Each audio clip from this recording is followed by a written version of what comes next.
胃食道逆流引起的反复咳嗽症状常对病患造成极大困扰。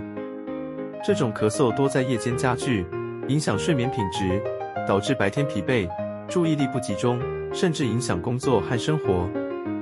反复咳嗽还可能引发咽喉疼痛和声音嘶哑，进一步加重不适感。针灸治疗在改善咳嗽与逆流症状方面显示出良好效果。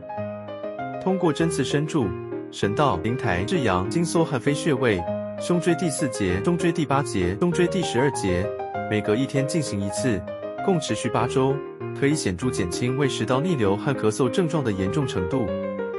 针灸这些特定穴位有助于调节气机，缓解胃酸逆流，并改善食道和气管的健康状况，还能改善夜间症状，使睡眠品质提升。